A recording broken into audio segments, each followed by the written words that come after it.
பௌர்ணமி யாகத்தில் தோன்றும் கடவுள் உருவங்கள். விநாயகர் முதல்ல ஹோமம் பண்ணால் விநாயகர் வந்து அந்த அக்னியில் தெரிகிறார். அது மட்டும் இல்லாமல் முருகன் என்றால் முருகன் சுப்பிரமணிய சுவாமி மயிலோடு வந்து காட்சி கொடுத்திருக்கிறார். மகாமுனீஸ்வரர் பல உருவத்தில் வந்திருக்கார். இரவு நேரங்களில் ஆலமரத்தின் அடியில் அமர்ந்திருக்கும் முனீஸ்வரன், வேட்டிகளை மாயமாக மறைய வைத்த ஆச்சரிய மனிதரின் சமாதி. கட்டியிருக்கிற வேஷ்டி வந்து வேறு யாருக்கிட்டையாவது மாற்று துணி கேட்பாராம். அந்த வேஷ்டியை வந்து அவுத்து போட்டாருன்னா அது எங்கே போகுதுன்னே யாருக்குமே தெரியாதாம். மகா முனீஸ்வரர் ஆலயத்தில் வியக்க வைக்கும் காட்சிகள். மர்மம். திருத்தணி அருகே இருக்கக்கூடிய ஒரு சிறிய கிராமத்தில் மகா முனீஸ்வரர் ஆலயம் என்கின்ற ஒரு ஆலயம் அமைந்திருக்கிறது. அங்கு பௌர்ணமி தோறும் யாகங்கள் நடத்தப்படுகின்றன. இந்த யாகங்களில் கடவுளின் உருவங்கள் தெரிவதாக சொல்லப்பட்டது. அது மட்டுமல்லாமல் இந்த ஆலயம் உருவானதன் பின்னணியிலும் பல்வேறு தகவல்கள் சொல்லப்படுகின்றன. இங்கே ஒரு மகான் சமாதி அடைந்திருப்பதாகவும் அவர் வாழக்கூடிய காலகட்டங்களில் பல்வேறு அற்புதங்களை நிகழ்த்தினார் என்றும் சொல்லப்படுகிறது. அந்த ஆலயம் எங்கே அமைந்திருக்கிறது, அங்கு கிடைக்கக்கூடிய ஆச்சரியமான தகவல்கள் என்னென்ன என்பதையெல்லாம் இப்போது தொடர்ந்து பார்க்கலாம். திருத்தணி அருகில் இருக்கும் கசவு ராஜப்பேட்டை என்கின்ற ஊரில்தான் இந்த ஆலயம் அமைந்திருக்கிறது. அதன் பெயர் மகா முனீஸ்வரர் ஆலயம்.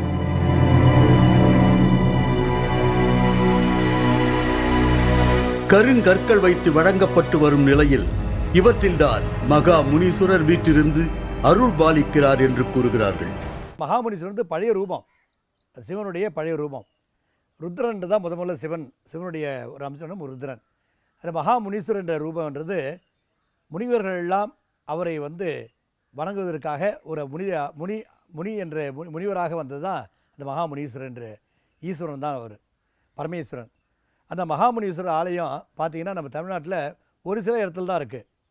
இங்கே எங்கே பார்த்தீங்கன்னா இந்த இடத்துல பார்த்தீங்கன்னா திருத்தணிக்கு அருகில் ஒரு 3 கிலோமீட்டர் தொலைவில் கசவராஜப்பேட்டை என்ற இடத்துல இந்த ரொம்ப தொண்டு தட்டு பழங்காலத்திலிருந்து ஒரு 5 கல் வைத்து இந்த முனீஸ்வரனாக வழிபட்டு வந்தாங்க. கொஞ்சம் நாளடைவில் இந்த ஆலயம் வந்து பெரிய அளவில் எழும்பி ஒரு கல் அதாவது என்னென்னா கருங்கல்லே இது அமைச்சு அற்புதமான ஒரு சக்தி இங்கே இருக்கிற தெய்வீக சக்தி உள்ள ஒரு ஆலயமாக இந்த ஆலயம் திகழ்கிறது. பல தலைமுறைகளாக முனீஸ்வரர் இங்கே வீற்றிருப்பதை உணர்ந்தவர்கள்தான் இப்போது ஆலயம் அமைத்து வணங்கி வருகிறார்கள். இந்த ஆலயம் பற்றி பல்வேறு ஆச்சரியமான தகவல்கள் கிடைக்கின்றன. இங்கிருக்கும் ஆலமரத்தின் அடியில் முனீஸ்வரன் இரவு நேரங்களில் அமர்ந்திருப்பதை ஊரில் பலரும் பார்த்திருக்கிறார்கள் என்று சொல்லப்படுகிறது.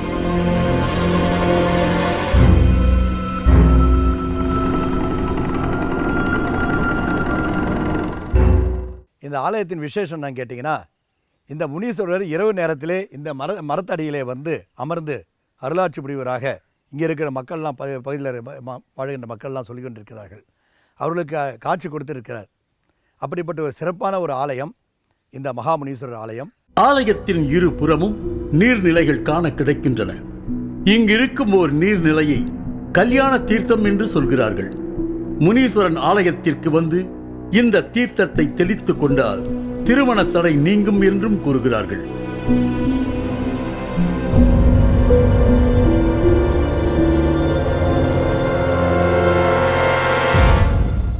இந்த ஆலயத்தில் அருகே இருக்கக்கூடிய இந்த தீர்த்த குளம் கல்யாண தீர்த்த குளம் என்று பெயர்.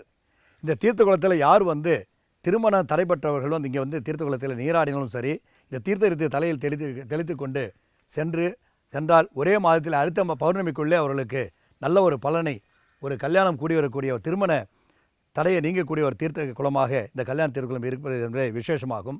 எங்கள் ஊருக்கு எல்லாருக்குமே முனீஸ்வரர் தான் குலதெய்வம். அவரை வணங்கிட்டு தான் நாங்கள் எல்லாமே செய்வோம். அவரை வணங்கினதுக்கு அப்புறம் தான் நாங்கள் எந்த ஒரு கல்யாணமோ ஒரு காது குத்தோ இல்லை ஒரு நல்ல ஃபங்க்ஷன் வச்சா கூட முதல் முனீஸ்வரனுக்கு தான் நாங்கள் பொங்கல் படைப்போம், பால் பொங்கல் படைப்போம். காது குத்து வைக்கும்போது விசேஷமாக நல்லா செய்வோம். ஊரு கூடி எல்லாம் நிறைய பேர் சேர்ந்து நாங்கள் பொங்கல் வைப்போம். முனீஸ்வரருக்கு முதல் குழந்தைகளுக்கு மொட்டை அடிக்கிறதுன்றது ஃபஸ்ட்டு ரொம்ப விசேஷமான ஒன்று. அப்படி மொட்டை அடிக்கும்போது சின்னதாக ஒரு 2-3 வீடு மாதிரி கட்டி அதில் பிள்ளையார் பிடிக்கிற மாதிரி பிடிச்சி மஞ்சள் குங்குமம் இட்டு அதில் 9 இலை போட்டு அதுக்கு 9 இலைகள் படைச்சல் போட்டு தேங்காய் உடச்சி எலுமிச்சம்பழம் சுற்றி உடச்சி தேங்காய் எல்லாம் உடச்சிட்டு இந்த 9 இலை போட்டு 2 வீடு மாதிரி கட்டி அழகாக அதில் முனீஸ்வரனுக்கு வணங்கிட்டு அதுக்கப்புறம் தான் காது குத்தி மொட்டை அடிப்பாங்க. இந்த ஆலயத்தில் முக்கியமான சிறப்பு இங்கு நடக்கும் பௌர்ணமி யாகம். மாதந்தோறும் பௌர்ணமி நாட்களில் நடத்தப்படும் யாக நெருப்பில் முனீஸ்வரன் உள்ளிட்ட தெய்வங்கள் காட்சி அளிக்கும் என்று சொல்கிறார்கள். இந்த ஹோமம் பண்ணுறதுனால என்ன கேட்டிங்கன்னா, சுவாமி எழுந்தருளிருக்கிறார். இந்த அக்னியில் ஆவாகனம் செய்யும் பொழுது சுவாமி ஆவாகனம் பண்ண வரவழைக்கிறது. இந்த ஹோமத்தில் அவர் அக்னி எந்த சாமியை நம்ம கும்பிட்றோமோ, விநாயகர் முதல்ல ஹோமம் பண்ணால் விநாயகர் வந்து அந்த அக்னியில் தெரிகிறார், எழுந்தருள்கிறார். அது மட்டும் இல்லாமல் முருகன் தான் முருகன் சுப்பிரமணிய சுவாமி மயிலோடு வந்து காட்சி கொடுத்துருக்கிறார். மகாமுனீஸ்வரர் பல உருவத்தில் வந்திருக்கார். எப்படி கேட்டிங்கன்னா, பாலமுனீஸ்வராக வந்திருக்காரு, வீரமுனீஸ்வராக வந்திருக்காரு, கிழ உருவில் வந்து கத்தியை வச்சுட்டு பெரிய மீசையை முறுக்கு மீசை வைத்துண்டு அப்படிலாம் வந்து அவர் இங்கே இந்த இடத்துல அந்த ஹோமத்தில் அந்த அக்னியில் எழுந்திருக்கிறாங்க. இப்போ மாதம் வந்து இங்கே வந்து பௌர்ணமி பூஜை நடந்துகிட்ருக்கு. ஒரு 3 மாதமாக தொடர்ந்து பௌர்ணமி பூஜை நடந்துகிட்டே இருக்குது. எல்லா பௌர்ணமிக்கு வந்து நைட் ஒரு பூஜை பண்ணுவாங்க. இங்கே ஒரு 10 o'clock ஸ்டார்ட் பண்ணுவாங்க. 10 o'clock ஸ்டார்ட் பண்ணி 12 o'clock வரைக்கும் அந்த யக்னம்லாம் வளர்த்து அதில் வந்து சாமியெல்லாம் காட்சி அளிக்கிறாங்கன்னு சொல்கிறாங்க. நம்ம ஊரில் இப்படியெல்லாம் நடக்குதா அப்படின்னு சொல்லி வந்து பார்க்கும்போது உண்மையிலேயே ரொம்ப அதிசயமாக இருக்குது. ஆக்சுவலி 2-3 விஷயம் பார்த்தோம். ஃபோட்டோ பார்த்த பிறகு நம்மளுக்கே ஒரு பிரமிப்பாக இருக்குது. யாக நெருப்பில் எப்படி கடவுள் உருவங்கள் காட்சி அளிக்கும் என்கின்ற நமது கேள்விக்கான பதிலை நேரடியாக நிரூபிக்கவும் அவர்கள் தயாரானார்கள். ஆம், நமக்காக சிறப்பு யாகம் ஒன்று அங்கே அரங்கேற ஆயத்தமானது.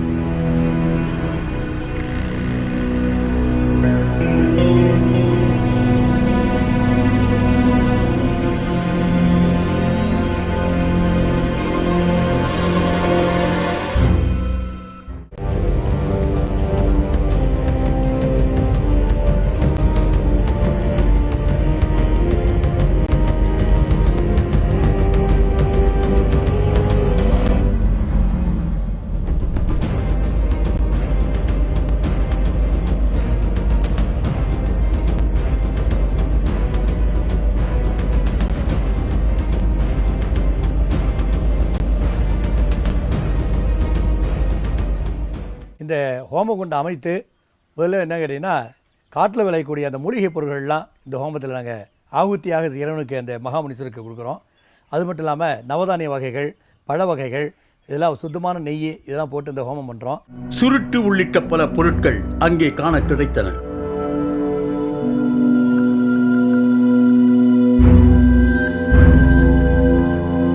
யாகத்திற்கு முன்பாக கலச பூஜை செய்யப்பட்டது.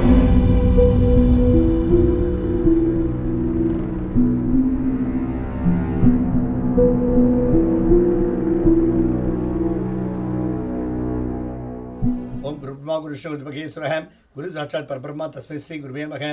ஓம் கலச தேவதாய நமக.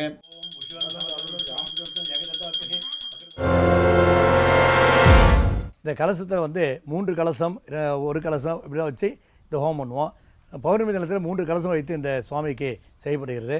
அது மட்டும் இல்லாமல் யாரெல்லாம் இந்த கலசத்தை எடுத்து வைக்கிறாங்க இல்லைங்களா, கடைசியாக அந்த ஆவாகனம் முடிந்து, அதாவது ஆகுத்தி முடிந்து, பூர்ணாகுத்தி முடிந்து, கடைசியாக அவருக்கு தீபாவளிலாம் முடிந்து அந்த கலசம் யார் தூக்குறாங்களோ, யார் தலையில் அவங்க சுமக்கிறாங்களோ அவங்களுக்கு கண்டிப்பாக நிச்சயமாக அந்த மகாமுனீஸ்வரர் அவங்களுடைய உடலில் இறங்கி ஒரு பெரிய ஆட்டத்தை கொடுக்குறாரு. அதாவது அந்த சாமி வந்து ஒரு இறங்குறாங்க. யாருக்கு வந்து இந்த சாமி இல்லைன்றாங்களோ அவங்களுக்கு நாங்கள் பரிசீலித்து பார்த்தோம். அவங்களுக்கு அந்த கலசம் வச்சு பார்த்தா அவங்களும் சாமி வந்து ஆடுறாங்க. அப்படிப்பட்ட ஒரு அற்புதமான ஸ்தலம். அதன் பிறகு செங்கற்களால் யாக குண்டத்தில் நெருப்பு வளர்க்கப்பட்டது. ஒரு பக்கம் மந்திரங்கள் உச்சரிக்கப்பட, மறுபக்கம் பெரியவர் ஒருவர் தமிழ் பாடல்களை பாடிக்கொண்டிருந்தார். வழிபடும் அவரிடர் கடி கணபதி வரம் அருளினன் மிகு கொடை வடிவினன் பயில் வலி வலமுறை இறைய புண்ணியம் கோடி வரும் பொய் வாழ்க்கை ஓடிவிடும் எண்ணியது கைகூடும் ஏற்றதனை நல்கிடவே வாழ்வின் வளர்மதியாம் வள்ளல் விநாயகனை நாளெல்லாம் வாக்கிடுவோம் நன்று அல்லல்வோம் வல் வினைவோம் அன்னை வயிற்றில் பிறந்த தொல்லைவோம் போகா துயரம்போம் நல்ல குணம் அதிகமாம் அருணா கோபுரத்தில் விற்றிருக்கும் செல்வ கணபதியை கைதொழுதக்கால். அதன் பிறகு அங்கிருந்த மற்றும் சிலரோடு சேர்ந்து கைத்தட்டி மகா முனீஸ்வரரை வரவழைக்கும் பணியில் ஈடுபட்டார். ஓம் முருகா ஓம் முருகா ஓம் ஓம். வேல் முருகா வேல் முருகா வேல் முருகா ஓம் ஓம். வேல் முருகா வேல் முருகா வேல் முருகா ஓம். அந்த யாக நெருப்பை புகைப்படம் எடுத்தால் கடவுள் உருவங்கள் காட்சியளிக்கும் என்று சொல்லப்பட்ட நிலையில் நமது கைபேசியில் அந்த நெருப்பை படம் பிடித்தோம். நமக்கு நம்ப முடியாத பல காட்சிகள் தெரிந்தன. ஆயுதம் வைத்துக் கொண்டும் தாடி வைத்துக் கொண்டும் முனீஸ்வரன் இருப்பது போன்ற ஒரு புகைப்படம் ஆச்சரியத்தின் உச்சிக்கே கொண்டு சென்றது. காட்டில் விளையக்கூடிய எல்லா திரவியங்களையும் நாங்கள் இந்த ஆவுத்தில் போடுறோம். இந்த அக்னியில் போட்டு அவருக்கு சமர்ப்பணம் பண்ணி அவருடைய பாடல்கள்லாம் பாடி அந்த தேவாரம், திருவாசகம், திருப்புகழ் இதெல்லாம் இடையிடையே அவருடைய மகாமந்திரம் சொல்லி அவருடைய அந்த பூர்ணாவதி செய்து இதெல்லாம் பாடலாம் பாடி அவரை மகிழ்விக்கிறதுனால அவர் ரொம்ப சந்தோஷப்பட்டு சுவாமிகள் ரொம்ப மகாமுனீஸ்வரர் ரொம்ப எங்களுக்கெல்லாம் நல்லா அருள் புரிகிறாரு. இவை எப்படி சாத்தியம் என்கின்ற கேள்வியின் மையத்தில் நெருப்பின் அசைவுகள் உருவங்களாக காட்சி அளிக்கின்றனவா அல்லது உண்மையிலேயே கடவுளின் சக்தி இந்த யாகத்தில் ஊடுருவுகிறதா என்கின்ற ஐயம் நீடித்துக் கொண்டே இருந்தது. பொதுவாக சித்தர்கள் அல்லது மகான்களுக்கென்று தனியாக ஜீவ சமாதிகள் அமைக்கப்பட்டிருப்பதை நாம் பார்த்திருக்கிறோம். சென்னையில் கூட சாமியார் மடம் உள்ளிட்ட பல்வேறு பகுதிகளிலும் மகான்களின் ஜீவ சமாதிகள் அமைந்திருக்கின்றன. இந்த சூழ்நிலைதான் சில ஆலயங்களில் கூட மகான்களின் ஜீவ சமாதிகள் இணைந்து வழிபடப்பட்டு வருகின்றன. திருப்பட்டூரில் இருக்கக்கூடிய பிரம்மபுரீஸ்வரர் உள்ளிட்ட ஆலயங்களை இதற்கான எடுத்துக்காட்டுகளாக நாம் கூறலாம். இதே போலத்தான் மகாமுனீஸ்வரர் ஆலயத்திற்கு அருகிலேயே ஒரு மகானின் சமாதியும் காண கிடைத்தது. இந்த மகான் வாழ்ந்த காலங்களில் பல்வேறு விதமான அற்புதங்களை நிகழ்த்தினார் என்கின்ற தகவலும் நமக்கு கிடைத்தது. அந்த மகான் யார், எது போன்ற அற்புதங்களை அவர் நிகழ்த்தி காட்டினார் என்பதையெல்லாம் இப்போது நாம் தொடர்ந்து பார்க்கலாம். திருத்தணி அருகே இருக்கும் கசவராஜ் பேட்டை என்ற ஊரில் அமைந்திருக்கும் முனீஸ்வரர் ஆலயம் பற்றி சொல்லப்பட்ட தகவல்கள் அனைத்தும் ஆச்சரியப்படுத்துகின்றன. இதோ இந்த பெண்மணி ஒரு சித்தரை போல தான் வாழ்ந்து வருவதாகவும் இங்கிருக்கும் ஆஞ்சநேயர் தனக்கு காட்சி அளித்ததாகவும் அடுத்து ஒரு ஆச்சரிய தகவலை கூறுகிறார். இருக்கிற ஆஞ்சநேயர் எனக்கு ரொம்ப பிடிக்கும். நான் ஒரு நாள் இதில் போகும்பொழுது நம்ம இந்த பக்கம் வழியில் நின்று நம்ம மேற்கோம கும்பிட்றோம், அவர் மேற்கோமா இருக்கார், அவருக்கு பின்னாடி நின்று கும்பிட்றோமே அப்படின்னு நான் நினைக்கும்போது அந்த ஆஞ்சநேயர் என்னோட உயரமாக அவர் எனக்கு கிழக்கோமா நின்று காட்சி கொடுத்தாரு. அதிலேருந்து நான் அவர் நல்லா கும்பிட்றேன். ஆனால் நான் வள்ளலார் பக்தர், சிவனடியார். நான் வீட்டை விட்டு 25 வருஷமாக துறவியாக இருக்கேன். யார் வீட்டுக்கும் போக மாட்டேன். பொண்ணா பிறந்தாலும் சாதிக்கணும், நிறைய சாதிக்கணும் அப்படின்ற எனக்குள்ளே ஒரு வெறித்தன்மை இருக்குது. அதால் நான் அதை நோக்கி போய்கிட்டு இருக்கேன். அதால் நான் ஒரு சித்தர் நிலைக்கு போகணுன்னு ஆசைப்பட்டுக்கிட்டு நான் 25 வருஷமாக வீட்டை விட்டு வெளியில் எல்லோரும் இருக்காங்க, எனக்கு சொந்த பந்தம் எல்லோரும் இருக்காங்க. யாரோடையும் நான் சேர மாட்டேன். என்னுடைய தனிப்பட்டது எங்கேயாவது சிவன் கோயில் போவேன், வழிபாடு பண்ணுவேன், தேவாரம் திருவாசகம் படிப்பேன், அருட்பா படிப்பேன், கொல்லிமலை போவேன். இது மாதிரி வெளியில் கோயிலுக்கு போவேன். ஆனால் சொந்த பந்தம் இடத்துக்கு நான் போக மாட்டேன். மகா முனீஸ்வரர் ஆஞ்சநேயரை தொடர்ந்து இங்கு மற்றொரு வியப்பான தகவல் சொல்லப்பட்டது. அது அருகில் அமைந்திருக்கும் சமாதி பற்றிய தகவல். சுமார் அரை நூற்றாண்டுகளுக்கு முன்பு இங்கு வந்த சீனிவாசன் என்கின்ற பெரியவர் உடல் நலக் குறைவால் இறந்ததை தொடர்ந்து ஊர் மக்களால் இங்கு அடக்கம் செய்யப்பட்டு வழிபடப்பட்டு வருவதாக சொல்லப்பட்டது. ஏதோ ஒரு மனிதரை ஏன் இவர்கள் வணங்க வேண்டும் என்கின்ற கேள்வியும் எழுந்தது. அதற்கு கூறப்பட்ட விளக்கம் இவரை ஒரு மகான் என்று வரையறுத்தது.